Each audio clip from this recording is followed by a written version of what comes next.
Praise the Lord. Yan, 7 p.m. na po, no? Habol na lang siguro yung ibang wala pa po dito. Blessed evening and welcome to Bible Study Bites Online, where we dive into God's Word, grow in faith, and build a strong community in Christ. May we feel the presence of the Lord saan man tayo po naroroon, ano? Kahit ito po ay online gathering. And that is not impossible because we are serving an omnipresent God.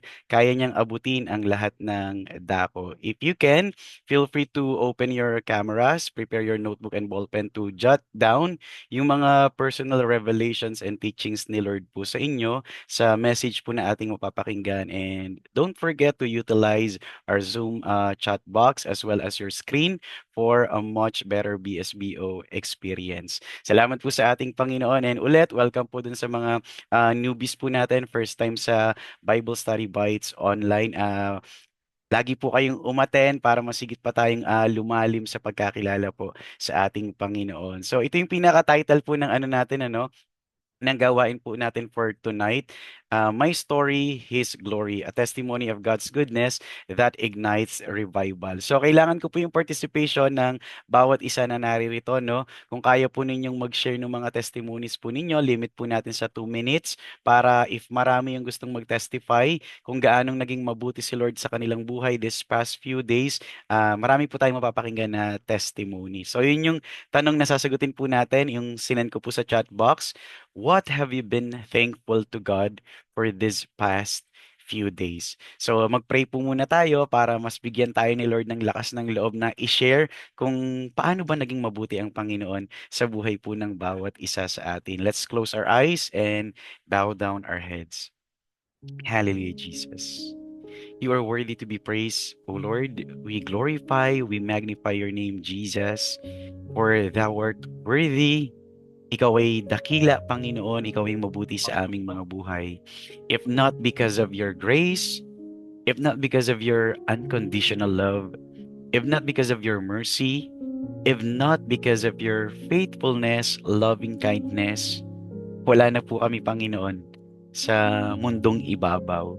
Wala po kami dito sa Bible Study Bites Online kung hindi mo kami inabot, Panginoon, ng iyong mahabaging mga kamay, Panginoon. Lord, nagpapasalamat po kami sa taglay po naming buhay at lakas, sa bawat pagtibok ng aming mga puso, Panginoon, na ikaw yung dahilan kung bakit ito nagpapump, kung bakit ito ay patuloy sa pagbit, Panginoon. Lord, wala kaming kayang isukli sa kabutihan mo sa amin. Hindi namin kayang pantayan lahat ng ginawa mo po sa amin. Pero yung patuloy na paglilingkod po namin sa iyo, pagsaserve po namin sa iyo, Panginoon, pagtanggi po namin sa aming mga sarili, lahat ng ito tinatanggap mo, Panginoon. Lahat ng ito kalugod-lugod po sa iyong harapan. Kaya naman, Panginoon, sa gathering po na ito, sa Bible Study Bites Online, bigyan mo po kami ng heart na teachable, puso na handang isuko, handang magpaturo sa iyo, Panginoon. Gawin mo po na ang aming mga puso ay gaya sa espongha, sponge, Panginoon, na handang maging absorbent, Panginoon, sa pagtanggap ng iyong mga pagtuturo sa buhay po ng bawat isa sa amin. Lord, maraming maraming pong salamat at bigyan mo ng tapang bawat isa na makapag-testify kung paano kang naging mabuti, Panginoon, sa buhay po ng bawat isa sa amin. Huwag naming sayangin itong opportunity na ibinibigay mo po sa amin para ipahayag, i-boast, ipaghambog kung gaano kang kabuti, Panginoon, sa amin pong mga buhay. Maraming maraming pong salamat. Samahan mo kami at yung mga devices, technology, internet connection na meron kami. Lahat ng ito, Panginoon, ay maging maayos, maging smooth, Panginoon, for a much better experience, Panginoon, sa Bible Study Bites Online. Maraming maraming pong salamat, Panginoon. We give you all the glory, the highest praise, and we dedicate this service to you. In Jesus' mighty name, and all say, Amen. Praise the Lord. Ano, kung kaya po ninyong i-open yung camera po ninyo, mas maganda para magkakitaan po tayo, no? And utilize yung chat box po natin. Sino pong unang gustong sumagot nung tanong na, what have you been thankful to God for this past few days? Paano naging, ano yung pinagpapasalamat mo sa Panginoon nitong sa mga nagdaang araw? Sino pong gustong mauna? Unmute lang po kayo ha. Tapos salita lang po kayo. Hindi ko kasi makita eh. Medyo madami. feel free to unmute your microphones po. Sana may matatapang. Yan, sige Kuya Marvelous. May nag-chat pala no si Mendel Garcia Jr. Sabi niya dito sa chat box, welcome po no. Hindi ko kilala kung babae or lalaki, siguro babae kasi ah or si si Del from Silangan.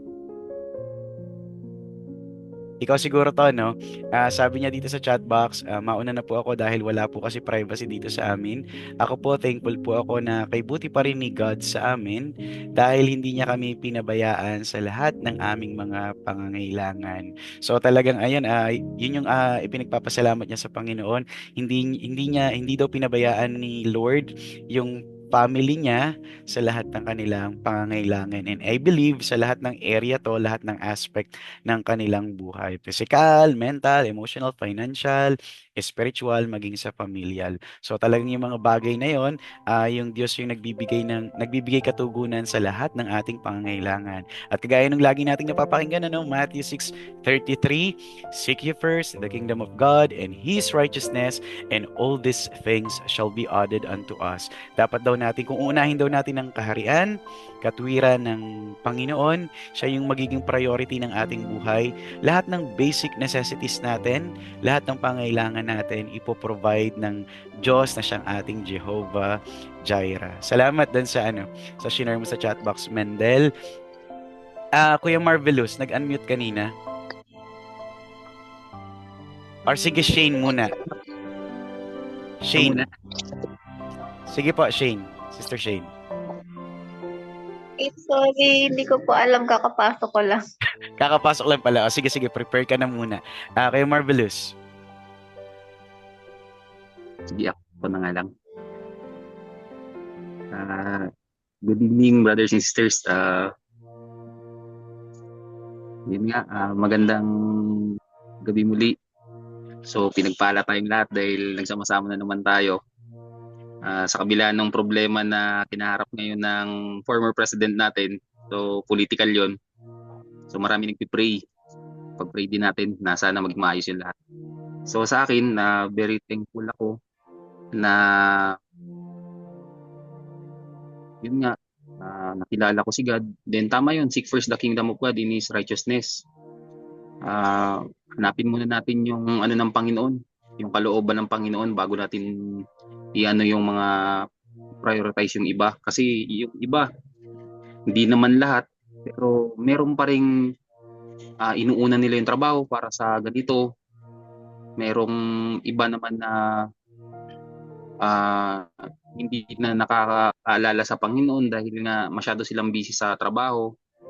Pero at the end of the day, malalaman natin na walang kwenta pala kasi sinabi rin niya sa Bible na walang kwenta yung nagpupuyat ka para lang sa trabaho mo at na maaga kang nagigising at late ka na natutulog.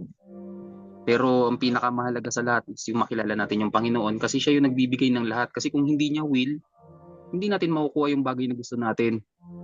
Tapos, stay in prayers palagi kasi yung prayers, siya yung pinaka-connection natin kay Lord na mas lalo tayong mapalapit sa Kanya. Then, kung meron man tayong mga bagay na natatanggap sa buhay natin na nakukuha natin, naging successful tayo, ibalik natin muna yung karangalan sa Kanya. Kasi kung hindi dahil sa Panginoon, hindi naman natin makakamtan yung mga success na yan eh. So, sa amin, sa pamilya ko, nagpapasalamat ako kasi last year, maganda yung mga nangyari. This year, hopefully, marami pa ring blessings na dumadating. So, sa dami ng pagsubok, sabi ko nga sinasabi ko lagi sa sa family ko, sabi ko, pag dumating yung pagsubok sa atin, ibig sabihin, natitreten si Satan sa atin kasi ibig sabihin nun, napapalapit tayo ng husto sa Panginoon. Kasi pag hindi na tayo ginugulo ni Satan, dalawa lang yun, ibig sabihin hindi niya tayo kaya sundin. Or nagaano tayo, nandiyan yung problema kasi threaten nga si Satan sa atin. So mas masaya ako pag dumating yung pagsubok, nagpapasalamat ako sa Panginoon, Panginoon salamat at may pagsubok na dumating sa akin. Kasama siguro ito sa mga aral na dapat kong matutunan or pagsubok na dapat malampasan para po mas lalong tumibay ang pananampalataya ko sa iyo. Kaya very thankful ako dahil nandito yung Bible online study na nandito makikita nyo kung ano yung mga testimony, mga patutuo ng Panginoon na nandyan siya, na omnipresent yung Panginoon.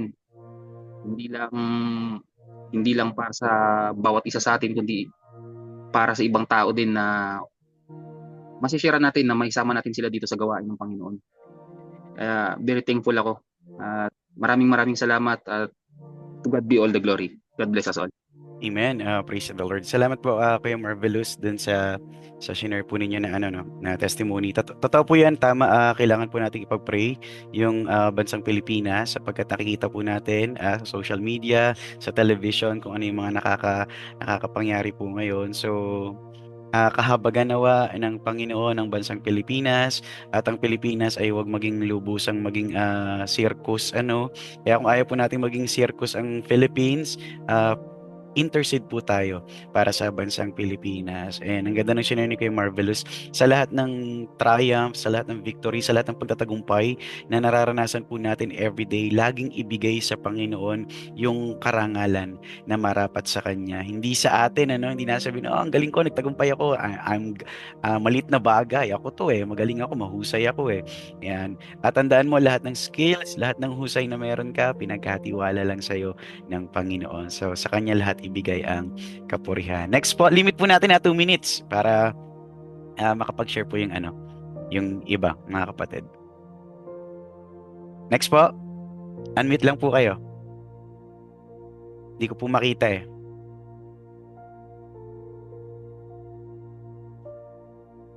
ano ulit yung tanong? What have you been thankful to God for this past few days? Sabi ni Joko sa chat box, nagpapasalamat po ako sa Panginoon kahit na may mga pagkukulang ako sa Kanya, hindi niya ako pinababayaan. Nariyan pa rin po siya, nagpo-provide ng pangailangan ko at hindi po siya nagkulang sa pagtutuwid sa akin. Yun, praise God. Maganda rin tong ganito na may realization tayo na oo nga, may mga pagkukulang ako kay Lord. Ang Lord nagtutuwid sa atin. So pinakamaganda, ano yung action plan natin? Paano natin aayusin yung buhay natin, yung mga pagkukulang natin, paano natin pupunan? Sapagkat yung bawat araw na binibigay sa atin ng Panginoon, bawat paghinga, bawat pagtibok ng ating mga puso ay pagpapakita na God is giving us the opportunity para makabawi-bawi man lang sa Kanya. Salamat doon, Brother Joko, sa share mo. Next po, sino pong gustong mag-share sinong gustong sumagot sa tanong na what have you been thankful to God for this past few days? Ano yung pinagpapasalamat mo sa Diyos sa mga nagdaang araw ng buhay mo? Unmute lang po. Sige, Ate Lot. Ayan. Mapagpalang gabi po sa lahat. So, ako po si Sis Lot ng COG Parian po. Ako kuya rin very short lang talaga yung ipagpapasalamat ko kay Lord na binigyan niya ulit ako ng pagkakataon na maghayo ulit kasi medyo matagal tayo na-stop sa paghahayo. So, na-miss ko talaga yung hayo. Kasi every Saturday talaga is lumalabas tayo, tapos nagbabahagi tayo ng mga salita ng Panginoon. So, nagpapasalamat ako sa kanya kasi meron mga nawala sa hayo, 'di ba? Si Ma'am Che, 'di ba, nawala siya sa hayo, pero mas marami naman yung yung pumalit, 'di ba? Yung idinagdag niya na maging parte ng hayo. So, nakakatuwa kasi nakapunta na naman ako dun sa sa mga dati na nating nahayuan. So nakakataba lang ng puso na nung nakita nila kami na Ate Lut, bakit ngayon lang ulit kayo nagpunta, sabi nilang ganyan. Parang sobrang yung sobrang na-miss talaga nila yung yung paghayo natin sa kanila. So sobrang nakaka-bless yun na nandun pa rin sila na willing silang makinig ng mga salita ng Panginoon. So and thankful din ako Kuya Ren na si BJ, yung isang anak ko po kasi ay nasa ministry. So nasa media po siya, 14 years old. So dati po kasi yan hindi yan uma-attend ng church without me, na hindi ako kasama. Pero nung Wednesday, kasi hindi po ako nakapag-church nung nakapag-revival nung Wednesday, gawa nga po ng yung apo ko ay hindi ko po maiwan, wala po kasing magbabantay. So siya na po yung nagsasabi sa akin na sabi niya mag-church ako. Sabi niya ganun sa akin. So sabi ko naman sa kanya, sige, sabi kong ganyan. So na nagpapasalamat ako kay Lord na sa murang edad niya is ginagamit na siya ng Panginoon. So yung mga ganyang edad kasi is medyo pa yan sa barkada, 'di ba? Barkada. Tapos yung paglabas-labas, 'di ba? Pero siya natutuwa ako sa kanya kasi siya yung isip niya talaga is pagka wala siyang pasok is ang gusto niya talaga is sumama sa mga sa church or mag-devotion or mag C2S ganyan. So yun po, and syempre malaking pagpapasalamat ko na rin sa Panginoon na hindi niya kami pinababayaan sa kabila po ng minsan may mga time na nagkakasakit dahil syempre lalo na ngayon sa panahon. Pero naniniwala ako na si Lord ang ating doktor, 'di ba? Hindi niya pababayaan na itong sakit na to is manatili sa katawan natin. And nagpapasalamat din ako sa kanya na hindi niya rin pinababayaan ang asawa ko sa ibang bansa. So nawala rin siyang karamdaman. So purihin lang natin si Lord, pasalamatan, dakilain hanggat kaya nating maglingkod sa kanya is maglingkod po tayo. Yun lang po Kuya Ren, and God bless po sa ating lahat. Amen. Salamat po Ate Lot dun sa inyo pong share na pinagpapasalamat ninyo sa Panginoon. So sa mga hindi nakakaalam, no, sa mga unfamiliar dun sa word na hayo, yun po ay evangelism. So every Saturday, nandun kami sa church, tapos 8:00 ng umaga, then humahayo kami, lumalabas kami sa kalye, kumakalye kami para mag-share ng word of God. Kahit mainit, kahit nakakapagod, sulit na makita mo yung ngiti dun sa mukha ng mga taong talagang willing tumanggap dun sa word of God. Ay, itong ginagawa namin, hindi ito bayad, walang bayad dito. Minsan nga wala naman kaming pagkain doon sa ginagawa naming paghayo. Pero yung makita mo yung mga tao na gustong tumanggap sa Panginoong Jesus, yun na yung pinaka masarap na bayad doon sa ginawa mong paghayo. Yun na yung pinaka masarap na kapalit. Lalo yung binanggit ni Ate Lot, no, na yung mga binalikan nila dati sa lugar na hinahayo nila, nandun pa rin yung willingness nila na pakinggan yung word of God. So napakasarap po nun sa pakiramdam. Kaya sa mga kinabibilangan po ninyong Christian churches and fellowships, kung meron kayong mga evangelism na ginagawa, suportahan po natin. Like, binabanggit ko yan kina Ate Lot pag humahayo kami. Kumbaga, yung mga nag-e-evangelize, yung mga nasa outreach department, humahayo sa labas, kumakalye, isang privilege yun kasi parang kami yung mga sundalo ng Panginoong Jesus na ipinapadala sa battlefield. Kami yung lumalabas, kami yung nakikipag-gera, at napakalaking privilege no na nagagamit ka ng Panginoon, yung buhay at lakas na meron ka, hindi sa pasayang, kundi alam mo na nagiging makabuluhan yung bawat paghinga, bawat pagtibok ng puso na ibinibigay sa iyo ng Panginoon. At saka nakakatuwa yung binanggit ni Ate Lot, no, na yung anak niya sa teenage years nung kaniyang anak, kahit teenager, hindi yun naging hadlang para siya ay makapagpagamit sa Panginoon. So kahit teenager, sa mga magulang na naririto, huwag niyong isipin na tsaka ko na ipupush yung anak ko, tsaka ko na siya i-encourage na maglingkod kay Lord kapag matanda na siya. Alam niyo po, kapag tumatanda, minsan nawawalan ng time, nagiging busy. So maganda yung mga teenager ninyong anak, i-involve niyo po sa ministry para masigit nilang maintindihan sa murang edad nila kung hindi lang kung gaanong kahalaga, kundi gaanong kasarap ba yung paglilingkod sa Panginoon. Huwag lang nating isiksik sa isipan nila yung kahalagahan, kundi ipakita natin yung sarap ng nasa ministry, kung gaanong kasarap, kung gaanong kasweet ang paglilingkod sa Panginoon. Salamat po Ate Lot dun sa share po ninyo. Next po, na gustong sumagot ng tanong na what have you been thankful to God for this past few days? Ano yung ipinagpapasalamat mo kay Lord sa mga nagdaang araw sa buhay mo? Unmute lang po. Ate Yen? Hello po, good evening. Sige po. 2 minutes. Ayan, isang magandang Ay, gabi sorry. po sa inyo lahat. My name is Yen, and what I'm thankful sa kay Lord this past few weeks is for the life na binigay niya sa akin. Why? Kasi I have a lot of friends nowadays na sobrang lahat sila they have sick. May friend ako namatay last week, and then meron ako mga friends na meron silang breast cancer. Anything that happened to them is sobrang masakit sa part ko na bata pa lang kami pero ganun yung nangyayari sa mga friends ko. Kaya nagti-thank you ako kay Lord kasi kahit ganun despite of all things that happen, still eto sa age of 39 ko ngayon, binigyan niya pa rin ako ng magandang kalakasan, yung buhay na araw-araw na everyday kong pinagpipray, pagkagising pa lang po, yun lang po yung pinagpipray ko na talagang thank you Lord kasi ayan buhay ako. Medyo masama yung pakiramdam minsan kasi po, ayun nga po, solo ako nag-aano dito sa coffee shop, ganyan. Pero still nagpapasalamat po ako sa Lord natin.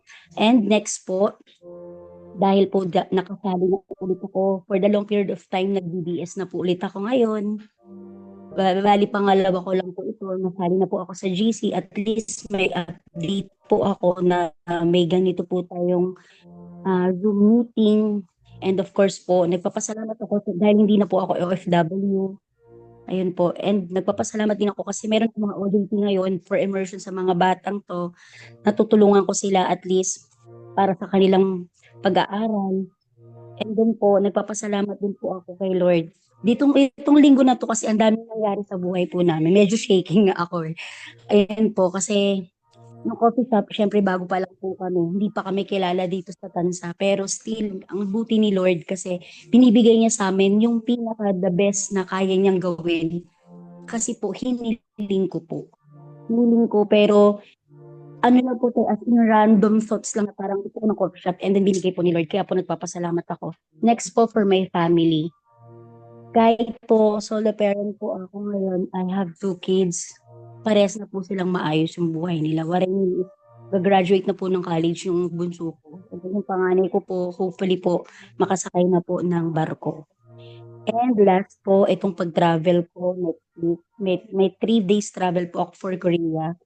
Para lang po kaya po, ngayong linggo to, last week, saka itong linggo to, sobrang laking papasalamat po kay Lord.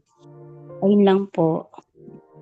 Praise God. Salamat po sa pag-share po nun, Ate Yen, 39 years old, no? Parang hindi naman halatang, 39 years old. Praise the Lord. And salamat po dun sa shinare po ninyo na nakaka-bless na testimonies. Totoo, no? Minsan yung katawan po natin talaga as we grow older, papahina po talaga yung katawan po natin eh. And normal po yun dahil tayo po ay mga tao. Pero bagaman yung katawan natin minsan nagkakasakit sa lagay ng panahon, napakainit dito sa Pilipinas, yung pollution na meron dito.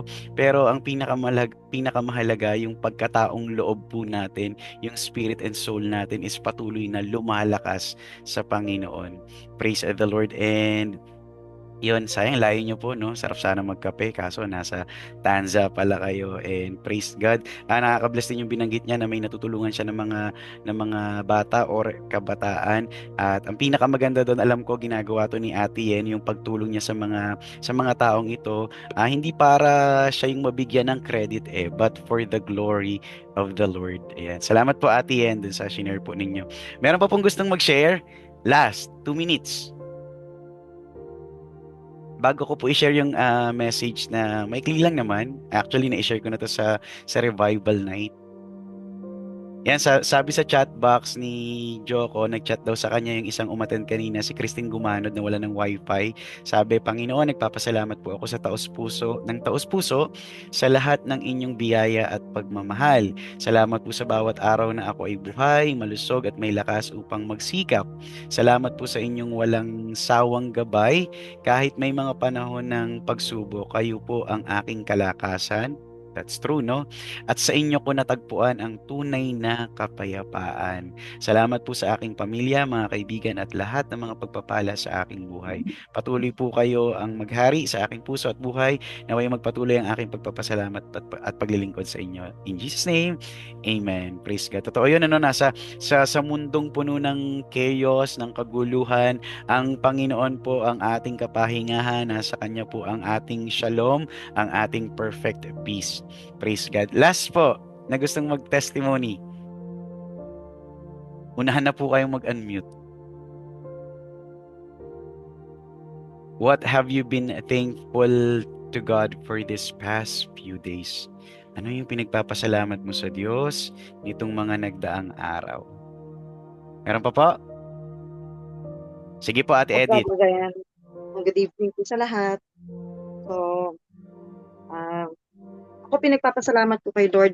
Syempre, lahat naman tayo, di ba? Yung pagising pa lang natin sa umaga, na maayos tayong lahat, malusog ang ating buong pamilya. Malaking bagay na po yun para ipagpasalamat natin sa Kanya sa araw-araw.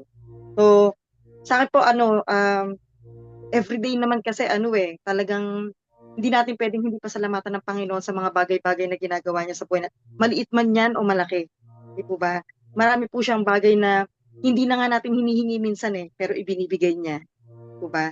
Dahil nakikita rin po ng Panginoon kung paano din po tayo nagiging tapat sa Kanya. So yung mga provisions na kailangan natin, is ibinibigay niya po yan sa atin nang hindi na po natin yan hinihingi. Di po ba? So marami pong salamat kasi sa mga ganitong pagkakataon na hindi lang tayo Sunday nagagamit ng Panginoon. Diba? Hindi lang tayo Sunday na nakakapakinig ng mga salita niya, ng mga aral niya. Katulad din po nito, Wednesday, ano na po tayo for the whole week. Diba? Wala na tayong ini-skip kasi nagdi-devotion tayo everyday. Everyday may nakakausap tayo, may nire-reach out tayong tao. So yun pa lang yung kalakasan na ibinibigay at yung wisdom na ibinibigay sa atin ng Panginoon, kailangan na nating ipagpasalamat sa Kanya. So sabi nga po, ito ang ko this week, yung Psalm 16:8, I keep my eyes always on the Lord. With Him at my right hand, I will not be shaken. So maraming man po tayong problema na ma-encounter sa buhay natin, hindi po mawawala yan. Pero hindi tayo nasishaken kapag po kasama natin ng Panginoon. Dahil alam po natin kung saan po tayo nakaangkla. Amen.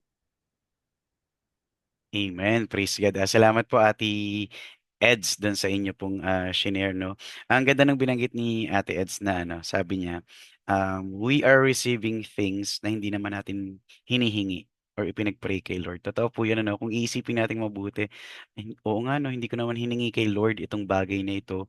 Pero minsan akala natin ito yung kailangan natin, pero mas alam pala ni Lord yung totoong pangangailangan po natin. Nagugulat ka na lang dumarating sa buhay mo yung mga bagay na hindi mo naman pinag-pray kay Lord, pero kusa niyang ibinigay. Pero syempre, wag itong maghatid sa atin para maging tamad sa pananalangin. Sabihin natin, binibigay naman pala ni Lord kahit di ko pala hingiin Sabi pa rin sa Word of God, ano man yung ating pangangailangan, gustong marinig ng Panginoon with faith, mula sa ating mga bibig through prayer. Kaya wag tayong mapapagod sa pananalangin, gamit yung ating mga bibig para ipahayag na, Lord, ito po yung kailangan ko, but not my will, let your will be done in my life. Dahil naniniwala ako, mas maganda pa rin, Panginoon, kung ano yung gusto mong ibigay sa akin. Doon pa rin ako, Lord, sa kung ano yung plano mo para sa aking buhay. Praise God. Salamat po dun sa mga na-share po ng ating mga kapatid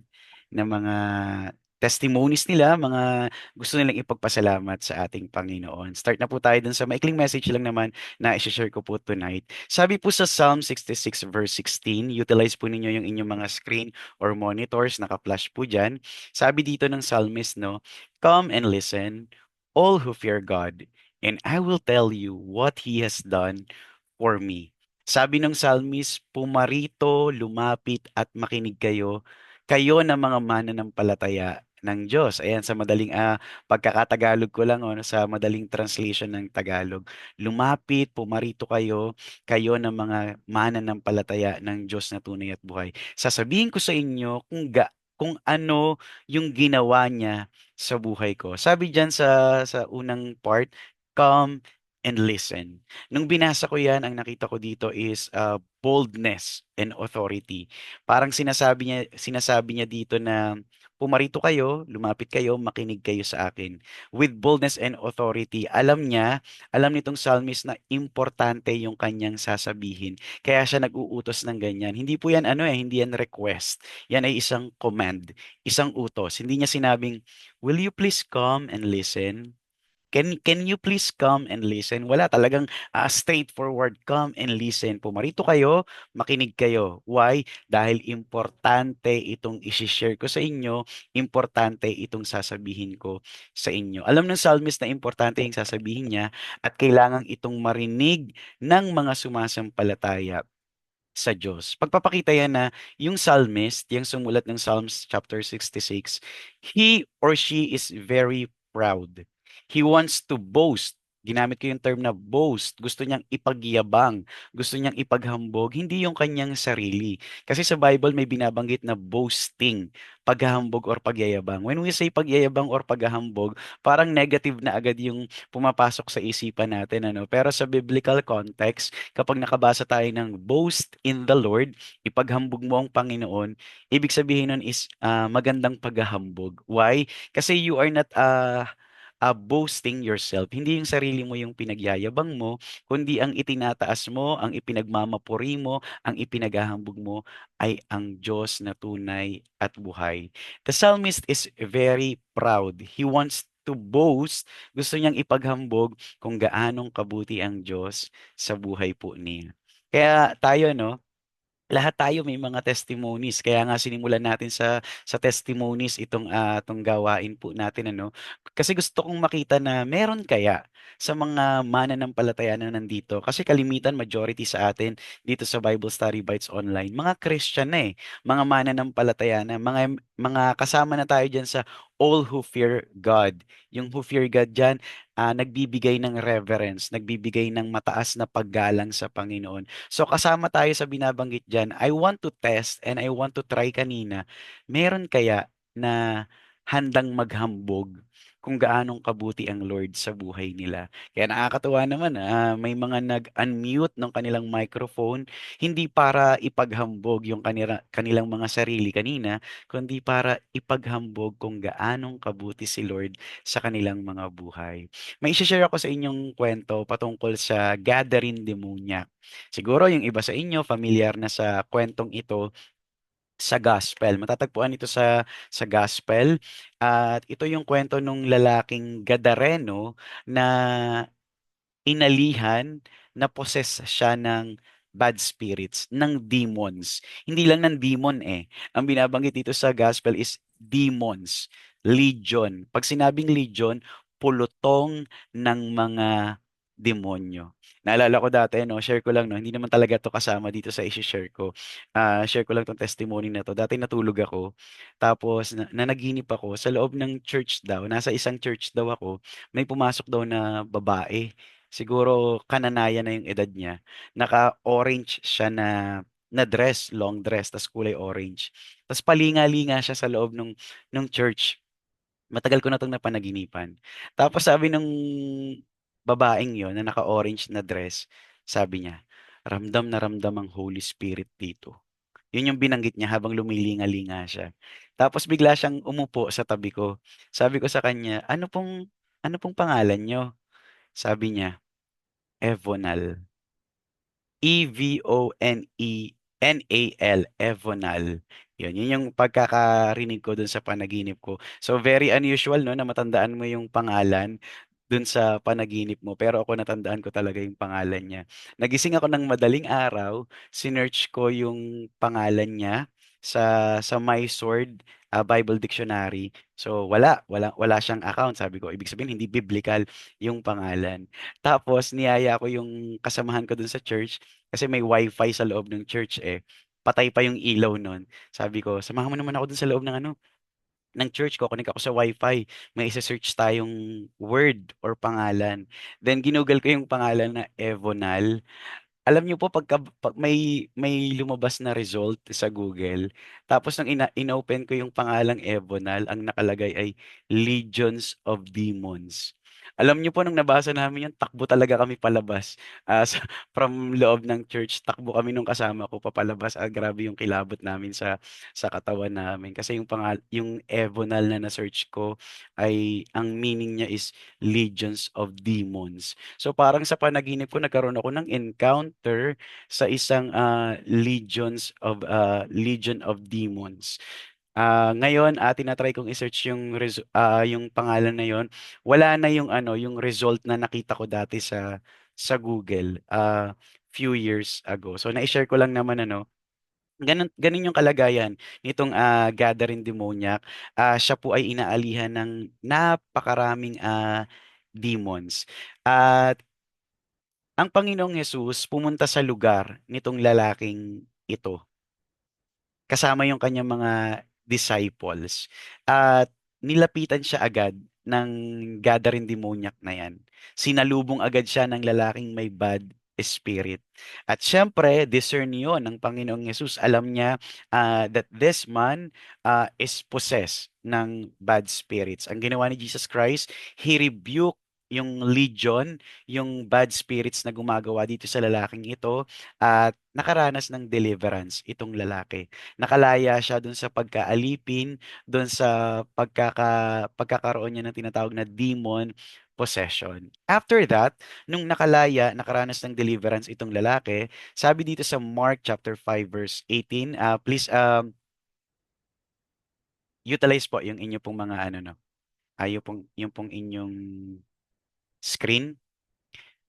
Sabi dito sa Mark 5 verse 18, as Jesus stepped into the boat, and the man who had been demon-possessed begged him. Nung paalis na si Jesus Christ, after niyang palayain itong lalaking ito na inaalihan ng bad spirits, ng demons, lumapit, in-approach nitong lalaking hindi na siya demon possessed this time. Lumapit siya, in-approach niya si Jesus Christ. At sabi diyan, he begged him. Talagang nagsusumamo siya, nakikiusap siya, nagmamakaawa siya sa Panginoong Hesus. Anong sabi nitong lalaki? Let me stay with you. Let me stay with you. Itong lalaking ito, once lang siyang nakaranas ng himala ng patotoo ng testimony ng Panginoong Hesus sa kanyang buhay. Pero tingnan niyo po agad yung kanyang declaration. Tingnan niyo po agad yung kanyang commitment. Lord, let me stay with you. Kahit isa lang yung patotoo na naranasan ko from you, I want to stay with you. As if he is saying, Lord, let me serve you. Hayaan mong ipaglingkod ko yung buhay na meron ako sa iyo. Because of that himala, no, that man wanted to stay with Jesus Christ. Tayong mga Christians, napakarami na po nating testimonies na na-receive mula sa Panginoon. Kaya nga kanina sa mga nag-testify, no, ganito yung parang enumeration eh. Una ko pong pinagpapasalamat sa Panginoon, sunod po, at pangatlo po, di ba, ang dami natin parang bulleted items, yung gusto nating ipagpasalamat kay Lord, limited nga lang yung time natin. Pero kung meron tayong unlimited time, siguro napakahaba ng bulleted items na maipagpapasalamat natin kay Lord. Maraming Christians tumanggap ng napakaraming patotoo mula po sa Panginoon. Amen. Kahit nakamute po kayo, no? Pero ang nakakalungkot, no, nakaranas na sila ng maraming patotoo mula sa Panginoon, pero hindi sila nagstay kay Jesus Christ. Marami pa ring mga Christians iniwan ang Panginoong Jesus. Marami pa ring mananampalataya ng Diyos noon, wala na sa paglilingkod sa Diyos. Ang gaganda ng testimonies na tinanggap nila mula sa Panginoon, hindi lang isa Hindi lang dalawa, hindi lang tatlo, kundi maraming patotoo mula sa Panginoon. Pero ngayon, wala na sila sa gawain ng Panginoon. Kung makikita mo man sa gawain ng Panginoon, seasonal, conditional, situational, paminsan-minsan lang. Pero itong lalaking ito, itong Gadarenong lalaki na ito na nakalaya sa demon possession, naniniwala ako itong declaration niya na, Lord, let me stay with you. This is not seasonal. This is not conditional. Gusto niya talagang magstay sa Panginoong Jesus ng kanyang buong puso habang tumitibok ito. Pero sabi sa verse 19, ang ganda ang ganda ng binanggit nitong Gadarenong lalaki. Pero sabi sa verse 19, very surprising yung response ni Jesus Christ. Sabi dito, but Jesus would not allow it. Hindi siya pinayagan. Hindi siya inallow ni Jesus Christ na magstay at sumama sa kanyang paghayo, sa kanyang ministry. Instead, He told the man, go home. Umuwi ka. Umuwi ka sa iyong pamilya. Go home to your family and tell them how much the Lord has done for you. Umuwi ka sa bahay mo. Umuwi ka sa pamilya mo. Sabihin mo sa kanila kung ano yung ginawa ng Panginoon para sa iyo. Kung ano yung ginawa ko para sa iyo. At kung paano ako naging merciful sa buhay mo. Yan yung utos ng Panginoon. This doesn't mean na ang Panginoong Jesus ayaw niyang makasama itong lalaking ito. Gusto ni Jesus Christ na makasama ang lalaking ito sa ministry, sa paghayo. But may ibang gustong ipagawa si Lord sa kanya. At ito nga yung gustong ipagawa ng Panginoon. Gusto niya na itong lalaking ito ay mag-testify, mag-share ng kanyang testimony, pangunahin sa kanyang pamilya at sa lahat ng mga taong nakakasalamuha niya doon sa kanilang lugar. Lagi nating tatandaan, as long as we have the testimony of the Lord Jesus Christ sa buhay natin, dala-dala natin, bit natin yung mga testimonies ni Lord sa buhay natin, and we are boldly sharing it to others, sineshare mo yung kabutihan ni Lord sa buhay mo, lagi mo tatandaan, hindi mo man kasama ang Panginoong Jesus physically, pero kasama mo siya in spirit. So itong lalaking ito, kahit hindi niya kasama si Jesus Christ physically, naniniwala ako, ramdam niya na kasama niya ang Panginoong Jesus in spirit. Next verse, sa verse 20, ito yung napakagandang resulta nung dun sa pagsunod nitong lalaking Gadareno dun sa utos ng Panginoon. So the man left. Umalis yung lalaki. Hindi niya sinabi, so the man left with murmurings, bubulong-bulong, masama ang loob. Hindi ganun yung nakalagay dyan sa Mark chapter 5 verse 20. Sabi dyan, so the man left, at sumunod, he began to tell how much Jesus had done for him. Hindi na siya nagdahilan pa kay Jesus Christ na nagsabing, Lord, hindi ko kaya. Kakaano mo nga lang sa akin, kakalaya ako lang sa demon possession, tapos you are instructing me, you are advising me, you are giving me that task na mag-share ng testimony sa family ko at sa mga taong makakasalamuha ko. Lord, baka i-judge nila ako, Lord.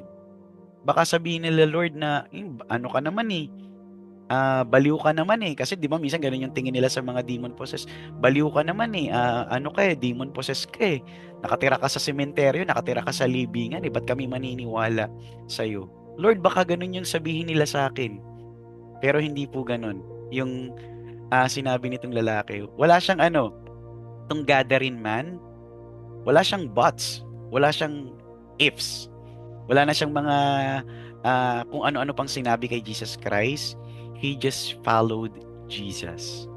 Sumunod lang siya sa ipinag-uutos nung Panginoong Jesus sa kanya. He began to tell how much Jesus had done for him. Nag-testimony siya, nag-testify siya. Sabi dito, nag-testify siya saan? In one city? In two cities? In three cities? No. in the 10 cities, sa Decapolis, 10 syudad. Grabe.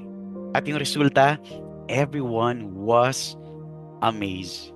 Minsan kapag nagte-testify tayo, no, pag nahihilingan tayo na mag-testify, takot tayo na ma-judge tayo. Baka sabihin, ganito yung testimony ko. Ang dami nating what ifs, ang dami nating buts. Ayaw na lang nating sumunod sa kalooban ng Panginoon. Ayaw na lang natin na, oo nga testimony naman to, kabutihan naman to ni Lord. I-share ko to, kahit di ako magaling magsalita. Basta maipahayag ko lang kung gaano kabuti si Lord sa buhay ko. Sapat na ako doon. Bahala na sila kung anong sabihin nila sa akin. Minsan ganun yung iniisip natin Minsan negative baka ganito yung sabihin nila sa akin. Pero dahil hindi tayo nag-try, hindi natin nakita yung magandang resulta. If this gathering man didn't try, didn't follow what the Lord is instructing him to do, kung hindi ginawa nitong gathering na lalaki yung ipinag-uutos ng Panginoong Jesus, makikita ba natin itong nakalagay na everyone was amazed? Ang lahat ay namangha? Hindi natin makikita yan sa verse na yan. Kung ang gathering man na ito ay hindi sumunod sa Panginoong Jesus. Ganon din po sa atin. Kapag may opportunity tayo to testify about the goodness of the Lord, hakbangan mo kapatid, para makita mo itong resulta na ito. Possible may negative result, pero wag mong isasangtabi na merong positibong resulta. Everyone will be amazed sa testimony na pwede mong ma-share kung gaano naging mabuti si Lord sa buhay mo. So, si Jesus Christ, pumunta siya dito sa lugar ng Gadareno, sa other side nitong Sea of Galilee, para lang sa lalaking ito. Wala akong nabasang account na nagstay pa si Jesus Christ sa lugar na yon. Talagang ang pakay is to deliver this man. At hindi po naging sa walang kabuluhan yun. Minsan sa ginagawa nating paghayo, pag-evangelize, when we are sharing the word of God, kapag nag-i-invite tayo sa gawain ng Panginoon, minsan nakala natin yung isang tao na na-share natin, parang wala lang. Pero hindi natin alam yung taong iisang shinera natin, nakaranas ng patotoo ng Panginoon, one day pwede pala siyang magamit ni Lord. Itong lalaking ito, mag-isa lang siya na nakaranas ng deliverance ni Lord. Pero ano yung nakapangyari? He was able to share the testimony of the Lord sa 10 cities. He became an evangelist. Nagamit siya sa 10 syudad. Kaya huwag mong babaliwalain yung isang taong sinesharean mo, isang taong pinaglalaanan mo ng time para kay Lord. Dahil yung taong yan pwedeng magamit ng Panginoon sa malaking kaparaanan. Tandaan mo, si Jesus Christ ang sineshare mo sa Kanya. At si Jesus Christ ay malaking Diyos, malaking Panginoon. So grabe yung testimony na kaya niyang gawin sa buhay ng taong tinataniman mo ng Word of God. Ang tanong, why should we testify? Bakit tayo kailangang magpatotoo? Ano yung reason? Marami tayong pwedeng maibigay na reason why we should testify for the Lord Jesus Christ. Bakit tayo kailangan magpatotoo ng kabutihan ng Panginoon? Pero bigyan ko lang kayo ng dalawa. Kung may naiisip pa kayo, pwede nyong idagdag dyan sa notes po ninyo. Unang reason, why should we testify? Because testimonies fuel revival. When we declare God's goodness, faith rises and hearts are awakened. Ano ba yung ibig sabihin ng revival? Sabi dito sa revival, simpleng salita lang, basic definition in Christian context ng word na revival. Revival simply means a fresh awakening of faith, a renewed passion for God, and a deep move of the Holy Spirit that brings people closer to Him. Sa pamamagitan ng mga testimonies na meron tayo, pwede yang mag-cause na yung nakikinig ng testimony mo, mas stir up yung kanyang natutulog na pananampalataya. Yung testimony na meron ka, kapag napakinggan niya ng ibang tao, pwede yang makapag-encourage, makapag-motivate dun sa passion ng ibang mga Christians na parang lumalamlam na, parang umaandap-andap na. But because of your testimony, it can cause revival to those who are listening dun sa testimony na na-share mo. So yung testimony na meron ka, parang nagsisilbing gaas, nagsisilbing kerosene dun sa napakahina ng apoy na meron sa buhay ng isang Christian. Parang pag nag-testify ka, parang ka nagbubuhos ng gasolina dun sa maliit na apoy na meron na dun sa buhay ng isang Christian. And because of that testimony, lalaki yung apoy na meron sa kanya, ma-encourage siya, mamomotivate siya, magigising yung natutulog na pananampalataya na meron sa taong yun. Next reason, why should we testify? Why we should testify for the Lord Jesus Christ? Because revival begins where fear ends. Our testimony is proof of God's power, and the world needs to hear it.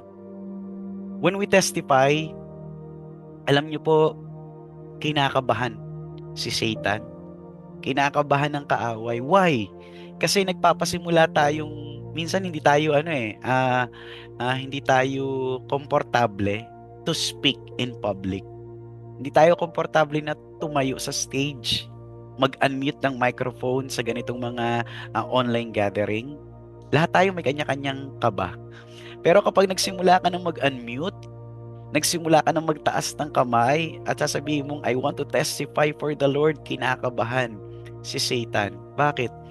Kasi nakikita niya lumalabas ka na doon sa comfort zone na meron ka. And when we testify, una kapag lumabas ka na sa comfort zone mo, doon na magpapasimula yung growth. Maraming Christians walang growth. Why? Nananatili sila sa loob ng comfort zone nila. There is no growth inside your comfort zone. If you want to grow in Christ, if you want to grow in the ministry, if you want to grow as a Christian, you have to come out of your shell. You have to come out of your comfort zone. Sa comfort zone, masarap dyan. Komportable dyan. But there is no growth inside your comfort zone. Pag lumabas ka na sa comfort zone mo, and when we testify, diyan nagpapasimula yung higit na paggagamit sa atin ng Diyos. When someone testifies, lumalagapak si Satanas. Lumalagapak si Satan. Gusto ni Satan, naka-zipper lang yung ating mga bibig. Gusto niya walang nag-share kung gaanong kabuti ang Diyos. Ayaw niya na may nag-share kung gaanong kabuti ang Diyos.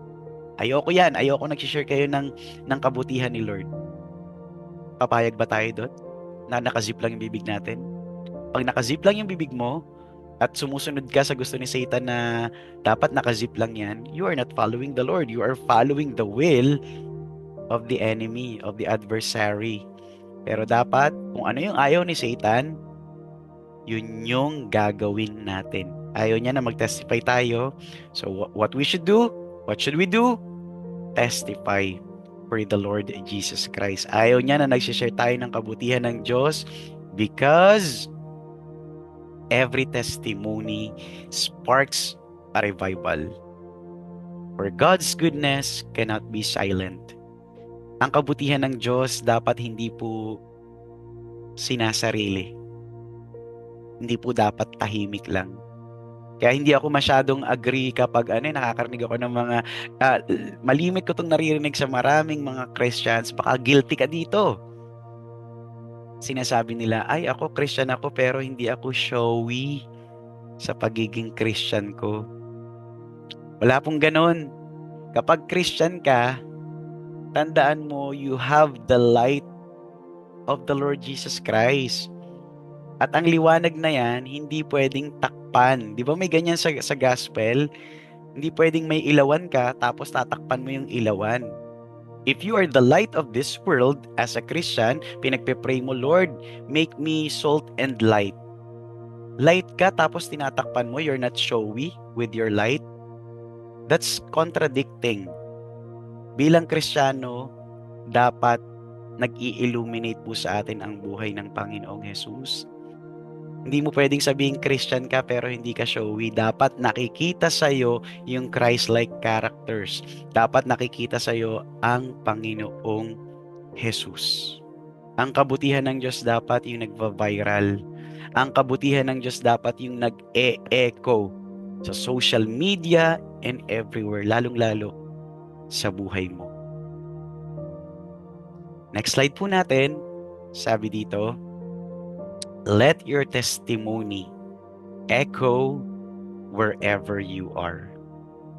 Yung mga testimony na meron ka kung gaano naging kabuti si Lord sa buhay mo, dapat umalingaw-ngaw yan saan ka man naroroon. Itong lalaking Gadarene, umalingaw-ngaw yung testimony niya sa Decapolis. Umalingaw-ngaw yung testimony niya sa 10 cities. Hindi niya na inisip kung ano yung past niya. Hindi niya inisip na dati akong demon possessed eh. Hindi ko kayang mag-share. Pangit yung past ko. Hindi niya tinignan kung ano yung past niya. Ganon din po sa atin. Lahat tayo meron namang hindi magandang nakaraan. Lahat tayo merong mga bahid, mancha from our past. Pero bakit instead na yun yung mag-hinder sa'yo, bakit hindi yun ang gamitin mo to share kung gaano kabuti si Lord sa buhay mo? Pwede mong sabihin, dati akong ganito. Dati akong ganyan. Pero ito na ako ngayon, not because of myself, but because of the mercy, but because of the grace of the true and living God. And His name is Jesus Christ. Pag kinombo natin ng attacking testimony si Satan, talagang mas lagapak ang kanyang camp, ang kanyang kuta. Kaya naman, tonight as we pray, ask God to give you boldness. Kung alam mo na, oo nga no, ano pa ba yung naghihinder sa akin? Ano pa ba yung pumipigil sa akin? Para hindi i-share yung testimonies. Para hindi ko tayuan kung gaanong kabuti si Lord sa buhay ko. Ano yung pumipigil sa akin? Sabi sa Word of God, deny yourself, di ba? Tanggihan mo ang iyong sarili. Huwag mong isipin yung ibang mga tao, baka sabihin lang, simple lang naman ang testimony niya, dapat di niya na shinare yun. Huwag mong isipin, sila yung may problema kapag ganon. Kung alam mo yung kalagayan mo is ganito pa, nahihiya ka pa, lagi mong tatandaan, oo nga no, sa testimony, wala namang dapat ikahiya. Kasi ang share ko dito, nakaka-proud ang Panginoong Jesus. So as we pray tonight, ask God to give you boldness to testify of His goodness and spark revival. Yung kwento na meron ka na mai-share mo sa iba, pwedeng makapagbago yan ng buhay. Kasi sa mga testimonies na meron tayo, hindi yan basta kwento lang eh. Kundi yan ay kwento ng kapangyarihan ng Diyos. So every time you are sharing your testimony, may kasamang power yan ng Lord. Lagi mo yung tatandaan. When I'm sharing my testimony, hindi ito basta kwento lang. May kasama tong kapangyarihan ng Panginoon. Why? Kasi siya yung bida sa kwento na ito. Siya yung bida sa testimony na ito. Amen? Kaya nawa, every time na mabibigyan tayo ng pagkakataon to share the goodness of the Lord, to testify for the Lord, lagi nating igagrab yung pagkakataon. I-grab natin yung opportunity na ibinibigay sa atin ng Diyos na hindi nagkukulang ng testimony sa buhay po ng bawat isa sa atin. Amen? Praise the Lord. Diyan po natatapos yung maikling message ko po for tonight. Meron po bang gustong mag-share ng kanilang takeaway? Kahit simpleng natutunan from the message, mabilis lang po, no? Kahit mga ilan lang. Meet lang po kayo, realizations, dun sa message po na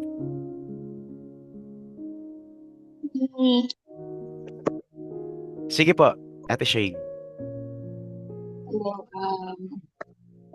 So, ako po is, gusto ko lang mag-share doon about actually, nakarelate ako doon sa kwento na shinare niyo kanina. Yung kay Gathering Demoniac Waves. Oo, siya. Tapos, na-recall ko yung, yung buhay ko nung pandemic kasi, nung time na yun, ang daming ginagawa sa akin ng evil spirit talaga. Like, physically hindi ako okay, mentally hindi ako okay, tapos people around me hindi okay, tapos may mga times na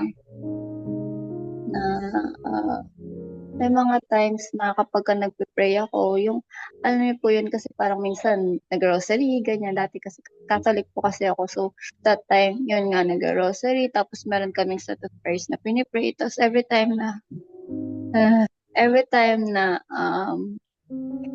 hindi ako makatulog, ganyan. Alam kong someone's keeping me awake. So, nafe-feel ko po yun. Tapos, may isang night din na ako na hindi ako makatulog. Tapos, nag-pray ako yung set of prayers ng prayer namin. Tapos, hindi siya nagana. Feel ko, katabi ko yung evil spirit tumatawa sa prayer ko. So, nakakatakot. And at the same time, hindi ko din alam gagawin ko. Pero, andun yung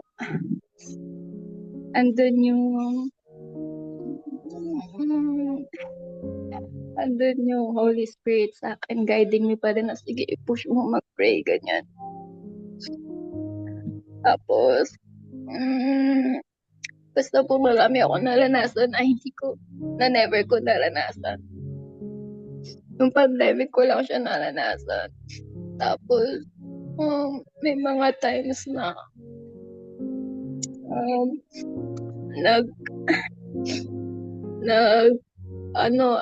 may friend po kasi kaming pastora. So, every time na may ganito na devotion, ganyan, or pag may mga question ako, curious ako about kay God, ganyan, tinatanong ko siya, nag-video call kami, ganun. Pero may mga nights na kapag magkausap kami, ang daming issues, ganyan. So, sabi ni pastora, tignan mo, nakikita mo yung ginagawa ng evil sa'yo na ayaw niyang makita ka na lumalapit kay Lord. So, sabi ko, wow, grabing sama. Pero, ayun, hindi ako tumigil. Hindi po ako tumigil. Continue pa rin ako na, okay, kahit anong gawin ng evil sa akin, ni Satan sa akin, ganun. Yung Holy Spirit nag-embrace sa akin na, sige, i-push mo pa din, ganun. So, sobrang happy din po ako na andito ako ngayon na nagsiserve kay Lord, and that andun yung fire ko to get to know Him, and yun nga, maging devoted rin, ganyan. So, kahit na learning ako, gradually learning, ganyan, hindi ko din kinakalimutan yung family ko, syempre. Tapos, ayun po, yun, na-relate ko yung sarili ko dun sa na-possess naman sa story. Tapos, yung sa testimony naman po is, nung mga una-unang umattend ako ng revival, lagi ako nahihiya mag-testimony, ganyan. Or kaya kapag meron akong testimony in mind, napapangunahan siya ng hiya. So, gusto ko siyang i-share, ganun. Pero yun nga, napapangunahan ng hiya. And then, kapag pinupush ko siya, sobra yung kaba ko. Kasi, as in, sobrang kaba. Parang sabi ko, ba't ako kayo nakabahan? Eh, wala naman akong social anxiety, ganun. Pero, ayun, as time goes by, ngayon, na-excite na po ako mag-share ng testimony as in, pagka kinikilig ako, na-excite akong i-share siya every revival. So, ayun po, like, sobrang thankful ako kay God and the Holy Spirit na gumagalaw sa akin and that hindi pa rin talaga ako iniiwan. Yun lang po. Praise God. Salamat, Ate Shane, dun sa shinare mo. Totoo yan, ano, hindi lang tayo sa testimonies gustong patikumin ni Satan. Kahit sa prayer, no, ayaw niya na nagpe-pray tayo. Gusto niya talaga tinitikom yung bibig natin, binubusalan yung bibig natin to pray, to share the word, to testify. Kahit sa praise and worship, ayaw niya na naka-open yung bibig natin during praise and worship. Gusto niya kung mag-open yung bibig natin, kahihikab kasi inaantok, tinatamad sa gawain ng Panginoon. So, dapat lagi tayong may pang-counter doon. Ganun, Satan, gusto mong busalan yung bibig ko during praise and worship. I will praise and worship the Lord more. Mas i-open ko pa yung bibig ko. Wala akong pakialam kahit mapaos ako sa pagpupuri at pagsamba. I will use my mouth to glorify the Lord para mas kabahan ka, Satan. So, ganun yung pagde-declare ng war. Tsaka nakaka-bless ito kay Shane, ano? She's actually a walk-in. Ayan, walang nag-invite sa kanya sa church naming inaatenan. So talagang ang Panginoon yung nagdala sa kanya doon. And nakaka-bless na talagang kapag may pagkakataon na makapag-testify, nandun siya para tumayo and to boldly share how good yung Diyos sa kanyang buhay. Salamat, Ate Shane, dun sa share mo. Next po, gusto mag-share ng kanilang takeaway, realizations from the message before we pray. Unmute lang po kayo, ha.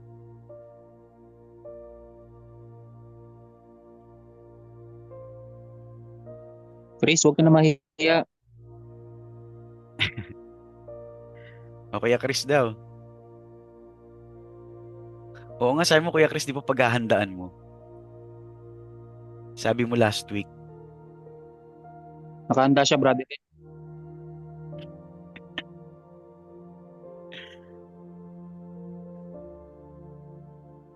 Na pressure. Sige po, unmute lang po. Yung gusto pong mag-share ng takeaway po nila.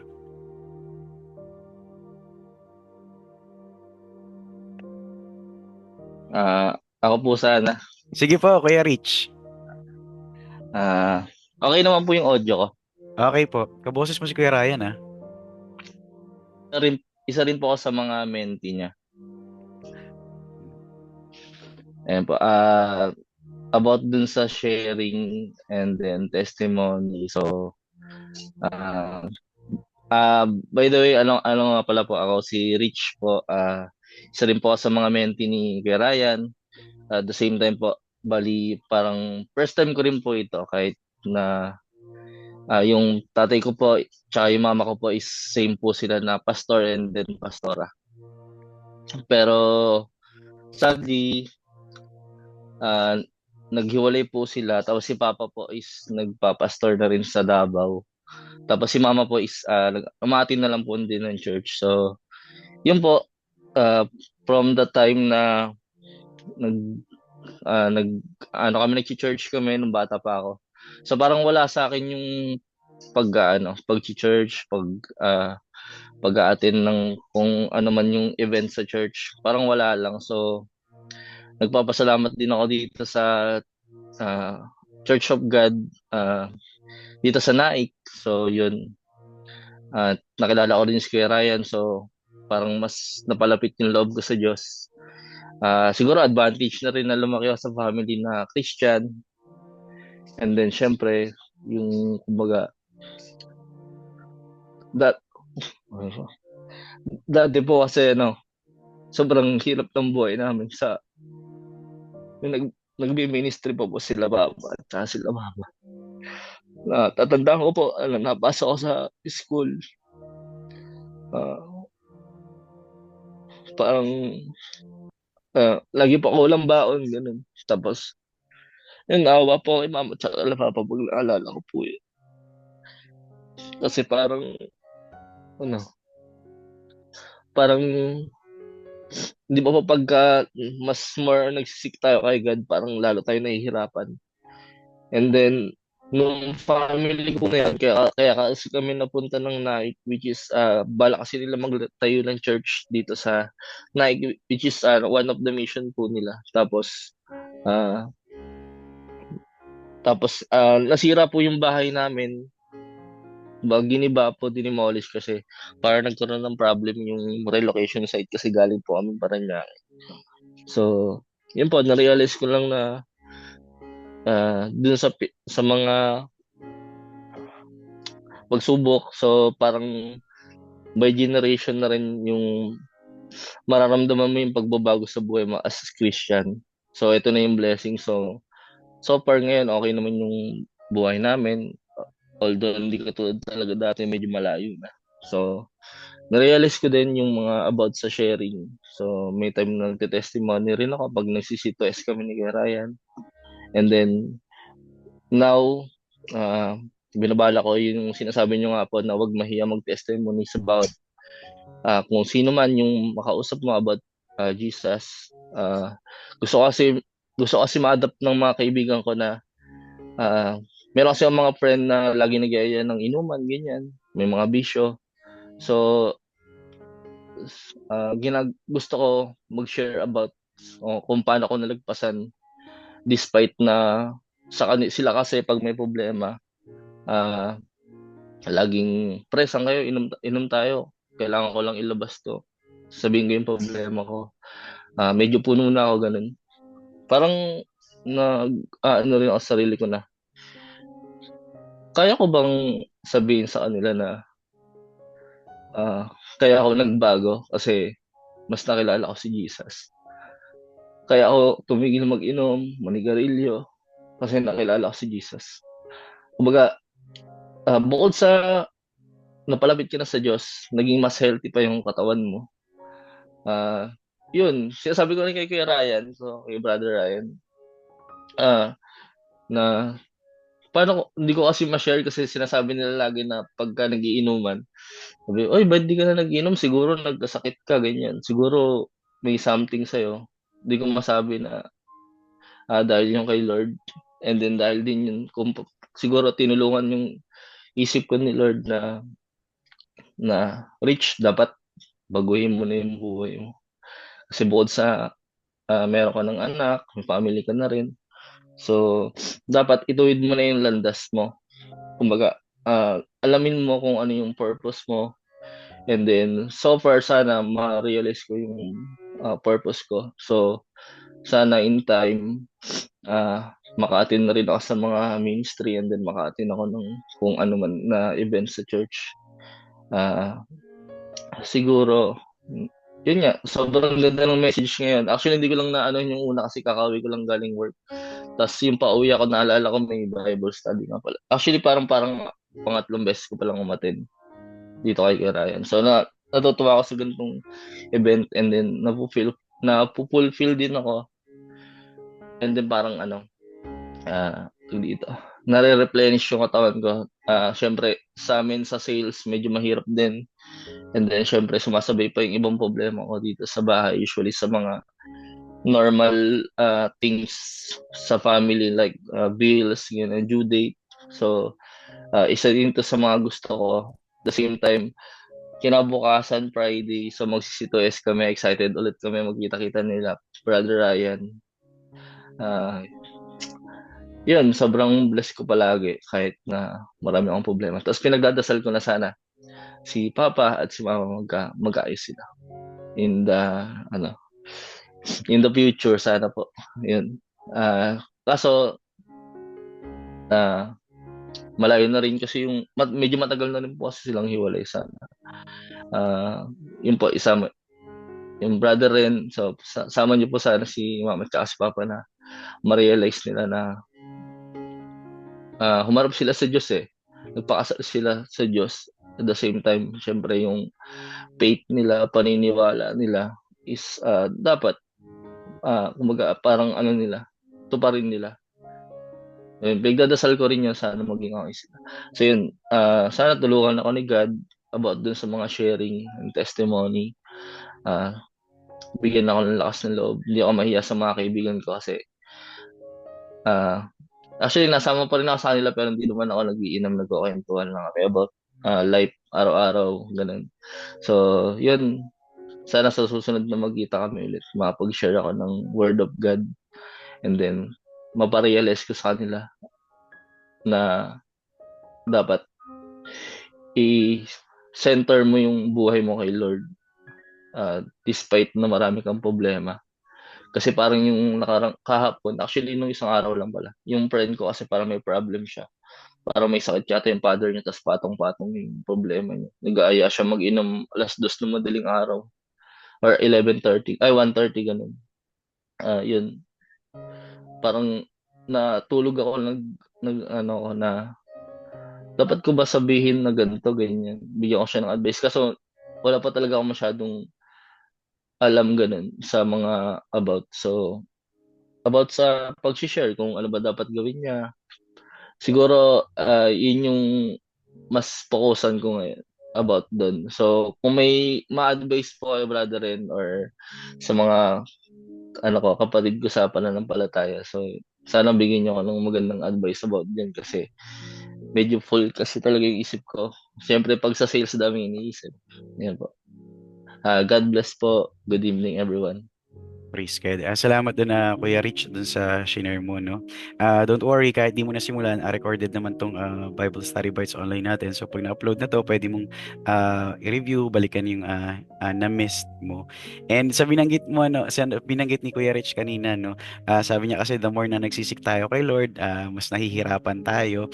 Totoo naman, kapag mas sumusunod ka sa kalooban ng Panginoon, talagang may struggles. Yan. Pero lagi nating tatandaan, despite ng mga struggles, merong joy, merong peace, at merong pagtatagumpay kapag sumusunod tayo sa Panginoon. Unlike kapag hindi ka sumusunod kay Lord, puro hirap lang, walang kapayapaan, walang pagtatagumpay, lagi kang lagapak, lagi kang talunan. Nung ako nagpapasimula as Christian, nakaka-relate ako dun na nung 2014 na tumanggap ako sa Panginoon, sumasama pa rin ako sa mga barkada ko dati. Nagiinuman kami. Pero ako kasi personal na nakaranas ako kasi ng conviction. Sabi ko, nandito ako, hindi ako umiinom. Pero parang pinapanood ko tong mga tropa ko na umiinom sila ng lason. Tapos ako nandun lang, nanonood lang, pinapanood ko silang uminom ng lason sa harapan ko. Wala akong ginagawa. So nung dumating sa akin yung conviction na yon, personal conviction, I stopped meeting them kapag ganun yung setup. Kapag inuman, hindi ako makikipagkita sa inyo. Pag magkakape, sige, kita-kita tayo.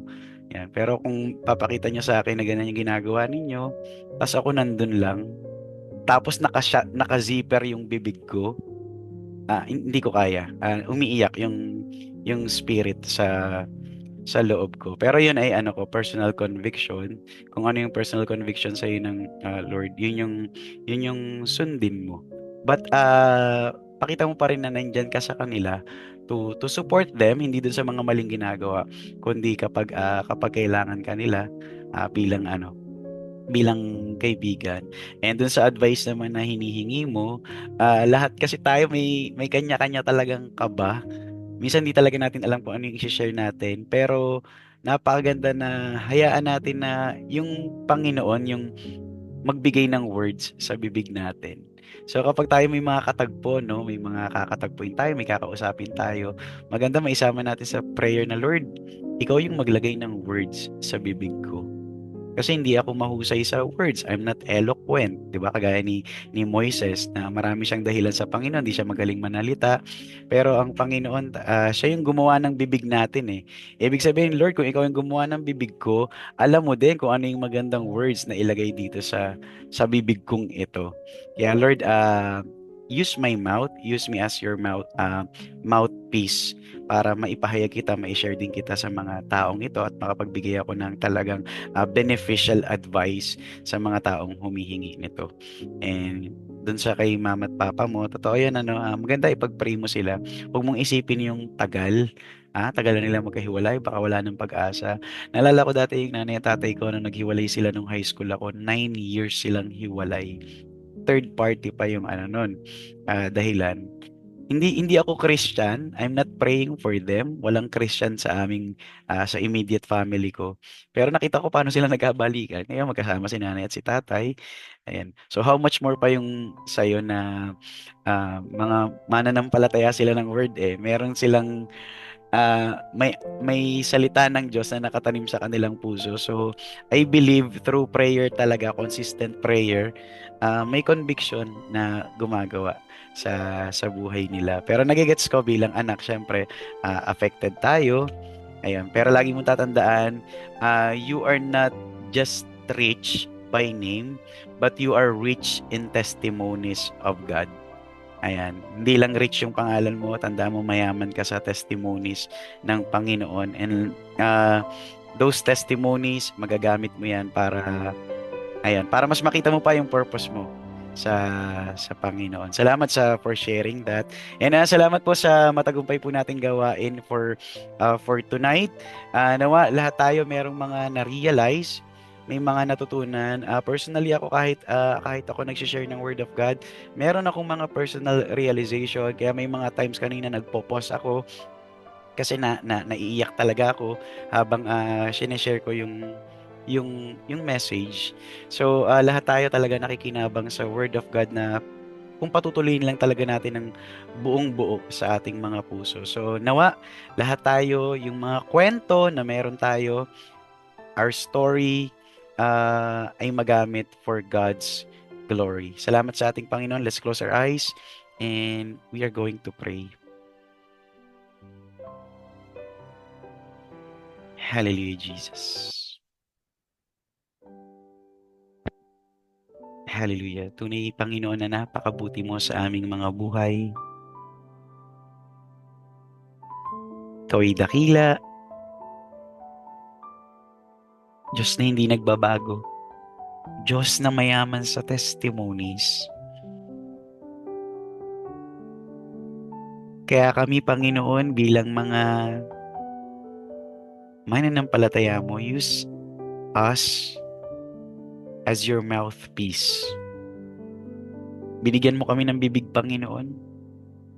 Hindi para kumain lang, gamitin yung bibig sa pagkain, gamitin yung bibig sa trabaho, sa workplace, sa school. Binigyan mo kami ng bibig to glorify your name.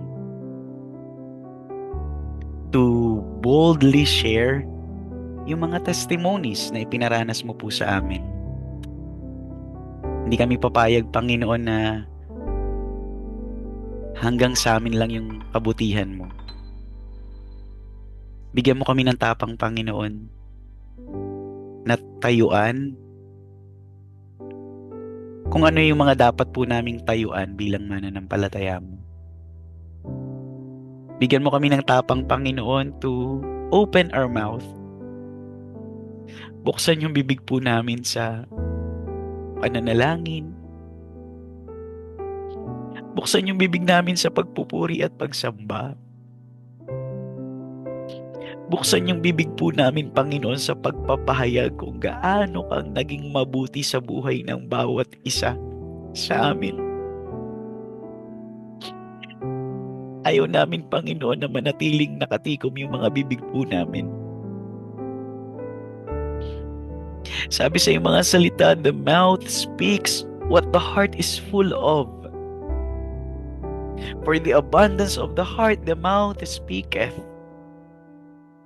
Kung ang aming mga puso talagang punong-puno ng pagpapasalamat sa iyo, punong-puno ng testimonies ng kabutihan mo, tulungan mo po kami, Panginoon, na umapaw ito sa aming mga bibig.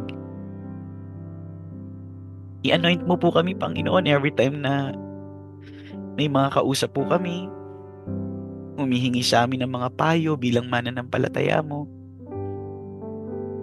Huwag kaming mag-alangan, Panginoon. Huwag kaming mag-doubt sa kung ano yung kaya mong ituro sa amin.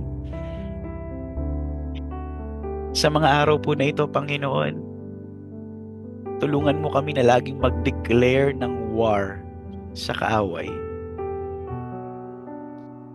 Help us, O Lord, na iparinig sa kaaway yung chant namin, Panginoon. At yung chant po namin, Panginoon, yung war cry po namin, yung lagi naming isisigaw, ay kung gaano kang kabuti sa amin pong mga buhay. And with that, alam po namin, gigil na gigil si Satan. Ito na yung mga panahon, Panginoon, kung saan dapat tinatayuan na po namin yung responsibility namin bilang Christians. Alisin mo na po sa amin, Panginoon, lahat ng karuwagan. Yung pagiging bahagang buntot, Panginoon, alisin mo po sa aming pagkatao. Bigyan mo kami ng tapang. Lahat ng naririto, Panginoon, kasihan mo ng iyong kapangyarihan, ng confidence na nanggagaling sa iyo, ng power na nanggagaling sa iyo, ng anointing na nanggagaling sa iyo, Panginoon. Pour out, Lord, sa lahat ng mga naririto. At makita mo kami na talagang tumatanggap ng mga bagay na nanggagaling po sa iyo. Lord, maraming pong salamat sa pagharap po namin sa mga panibagong araw ng aming buhay. Kami po, Panginoon, ay patuloy na magtitiwala po sa iyo. Patuloy po, Panginoon, na kami aasa sa iyo. Patuloy, Panginoon, na hindi kami papayag na madistract kami ng kaaway na dyablo. Kahit ngayon, sa prayer, may distraction. Pagpapakita ito na si Satan talagang gigil na gigil sa amin. And we are grateful for that. Nagigil siya sa amin. Why? Dahil yun po ay patotoo na nakakasunod kami sa kalooban mo. Lord, marami pong salamat. Ikaw ay mabuti, ikaw ay tapat, dakila sa aming mga buhay. I-bless mo po, Panginoon, lahat ng naririto. Lahat ng aming needs sa lahat ng area ng aming buhay, ikaw yung magkaloob. Physical, ilayo kaming lahat sa sakit at karamdaman, proteksyonan kami every time na lumalabas kami sa aming mga tahanan, ilayo kami sa anumang aksidente, Panginoon. Mental, emotional, may higpit na yakap, Panginoon, ipagkaloob mo every time na may mga battles kami, mentally and emotionally.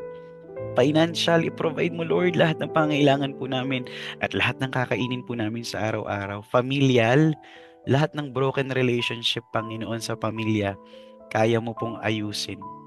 Pinagkakatiwala po namin sa iyo, ang aming mga magulang, ang aming mga kapatid, anak ng mga naririto, Panginoon. And spiritual, Panginoon, mas lumalim kami sa pananampalataya in order for us to boldly declare your testimonies in our lives. Marami pong salamat, Panginoon. Patuloy mong i-bless ang Bible Study Bites Online at patuloy na ipag-invite po namin ang gawain mo sa mga araw po na ito. Marami pong salamat. We give you all the glory, the highest praise, and the reverence that you deserve. In Jesus' mighty name, and all say, Amen. Praise the Lord. Ayan, salamat po sa ating Panginoon. Stay lang po tayo para sa konting announcement. Yan, patuloy po yung ating Bible Study Bites Online every Thursday, 7 p.m. Ipag-invite po natin ang gawain ng Panginoon para yung mga hindi makapunta ng church, tayo yung magdala sa kanila ng online church para mas makakilala rin sila sa Panginoon, mas matransform through the Word of God. Kung meron po kayong mga prayer requests, feel free to send your prayer requests sa ating GC or pwede nyo po akong i-DM or i-PM. Just ping me and we will pray for you. And ano pa ba? Takeaways po ninyo, kung sa mga hindi nakapag-takeaways, i-comment nyo lang po sa comment section kapag uploaded na po yung video po natin sa ating Facebook page. And lastly, picture taking po tayo. Open nyo pang inyong mga camera para po tayo makapag-picture. Sa kaya po mag-open.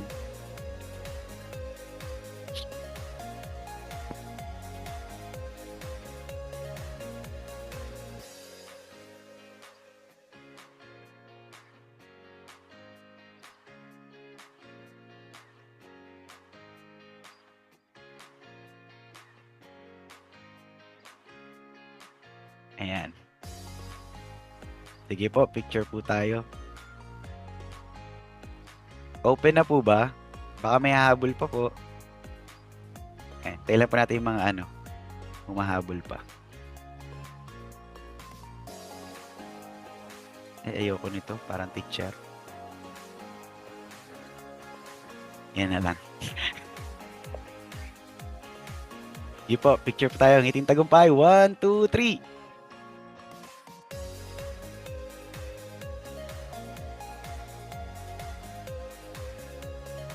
Sige po, yun lang po. God bless po sa ating lahat. Pagpalain po tayo ng Panginoon. And good night po sa mga matutulog na.